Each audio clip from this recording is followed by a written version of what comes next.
Pasanganku meninggal. Kita tidak dapat luput dari kematian. Kedua penulis surat ini telah mengalaminya. Apa yang dapat kita pelajari dari mereka? Akan saya siram setiap hari. Bapak WI di Jakarta. Ibu Leila yang terhormat. Istri saya sewaktu meninggal mewariskan beberapa anjing mini yang diantaranya ada yang lahir buta dan kebun anggrek. Bahwa seorang istri meninggal banyak dialami orang lain. Tetapi yang agak khusus adalah kami tidak mempunyai anak dan saya adalah anak tunggal. Serta keluarga lainnya berdiam di kota lain. Karena telah berpuluh tahun kami hanya berdua. Maka kematian tersebut saya rasakan seolah-olah seperti salah satu tangan atau kaki saya diamputasi. Saya mengira waktu akan membuat saya lupa.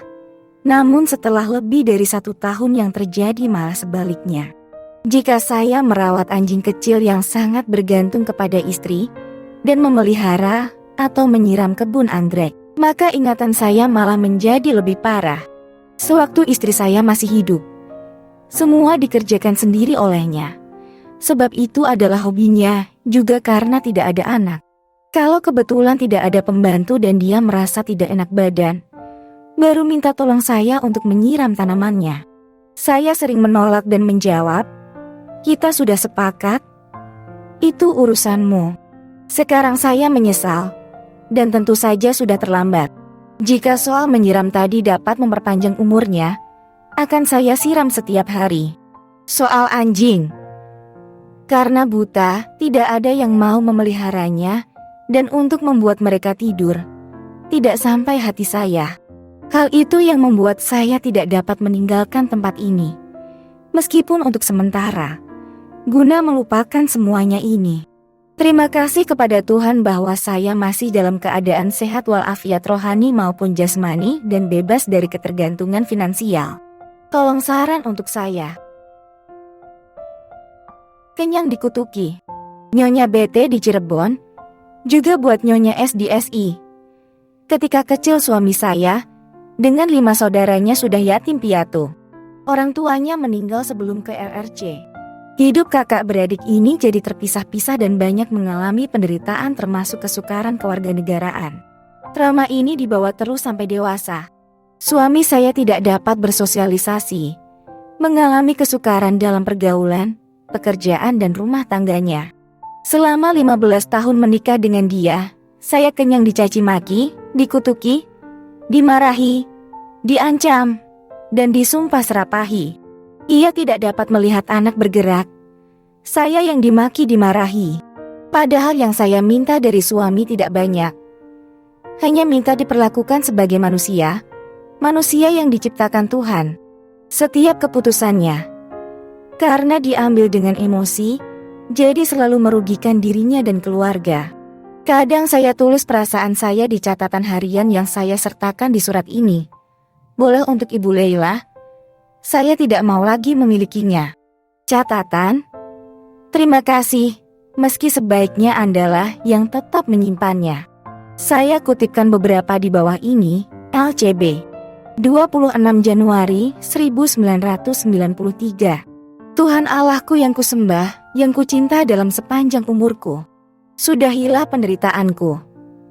Sebab dari kecil aku selalu menderita, dibakar, dibunuh, dipotong-potong. Itulah selalu yang ia katakan kepada kami. Ambillah satu di antara kami, sebab kami tak mungkin bercerai hidup, tak bertanggal. Tuhan, salahkah bila aku menyayangi anakku? Karena anakku lahir dari rahimku. 1 Juli 1998. Tuhan, sampai kapan Engkau akan menyiksa saya? Apakah untuk seumur hidup saya? April 1999.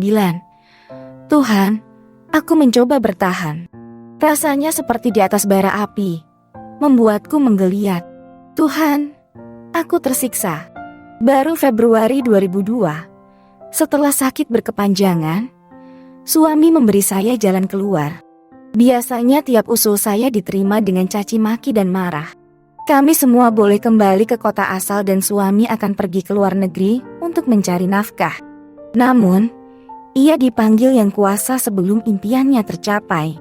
Setelah suami saya pergi, seketika itu juga segala rasa sakit di hati saya sirna.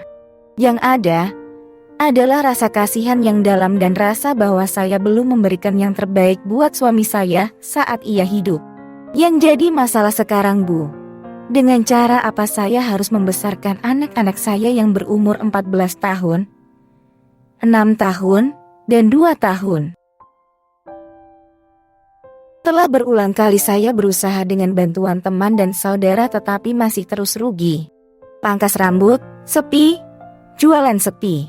Saya bukanlah orang yang supel dan mudah bergaul. Bahkan cepat patah hati. Yang terakhir dengan modal Rp500.000 dari teman, saya berjualan pakaian yang dikreditkan. Namun setelah 2 bulan yang kembali baru Rp80.000. Saya ingat tas sederhana saya ketika masih kecil, yang ada tulisannya, "Help me make IT through the night." Sekarang saya berada dalam malam kehidupan. Kapankah fajar merekah? Nyonya BT dan Bapak WI yang sedang sedih. Kematian pasangan adalah kesedihan luar biasa beratnya. Benar, terasa bagai anggota badan kita diamputasi. Bahkan ada yang merasa sebagian dirinya ikut terkubur. Aneka perasaan berkecamuk dalam dada yang ditinggal. Rasa kosong, menyesal, pedih, bahkan marah. Mengapa ia tega meninggalkan dirinya menghadapi hidup yang keras ini? Menyesal mengapa tidak lebih banyak bersikap manis pada almarhum semasa ia masih hidup. Mengapa hobi pasang wajah angker? Mengapa sering menolak keinginannya yang sederhana itu? Mengapa bapak yang sering menolak permintaan istrinya ketika istrinya tidak enak badan untuk menyiram anggreknya telah sangat menyesal. Jika soal menyiram itu dapat memperpanjang hidupnya, saya mau menyiramnya tiap hari. Namun, tentu saja tak dapat diulang lagi semua yang sudah terjadi. Nyonya BT yang sering disakiti hatinya pun juga merasa menyesal, sebab belum memberikan yang terbaik bagi suaminya. Ternyata waktu pun tidak dapat menghapus kesedihan ini. Tiap kali Bapak BI merawat anggrek dan anjing-anjing kecil itu, ia teringat lagi kepada istrinya. Sangat merasakan kekosongan dan kesendiriannya sebab tidak ada anak, juga sebab dirinya anak tunggal. Juga Nyonya BT dengan 3 anak, tetap merasa terpojok sendirian sebab harus membesarkan ketiga anaknya seorang diri. Tidak ada kata-kata yang dapat mengurangi kesedihan ditinggal pasangan. Namun, betapapun hidup harus berjalan terus. Alangkah baiknya jika Bapak WI tidak mengurung diri dalam kesedihannya. Anda sebaiknya membuka diri. Syukur kalau masih bekerja. Kalau tidak bekerja lagi, kunjungilah kawan-kawan lama dan perluas pergaulan Anda. Ikutilah organisasi yang Anda minati. Melukis, olahraga, kerohanian, kesenian, apa saja yang positif yang dapat Anda capai. Atau belajar suatu keahlian baru. Di sana Anda akan bertemu dengan kegiatan dan kawan baru. Nyonya BT tidak dapat tenggelam dalam penyesalannya sebab anak-anaknya membutuhkan makan dan pendidikan. Anda sudah berusaha dan belum berhasil. Jangan putus asa Nyonya BT. Bumi Tuhan masih luas. Teman dan saudara, bahkan anak-anak pun dapat diajak berembuk. Sekarang Anda sedang mendapat cobaan sangat berat. Melewati gelapnya malam kehidupan. Mungkin ada uluran tangan seorang yang baik hati yang membawa lilin. Semoga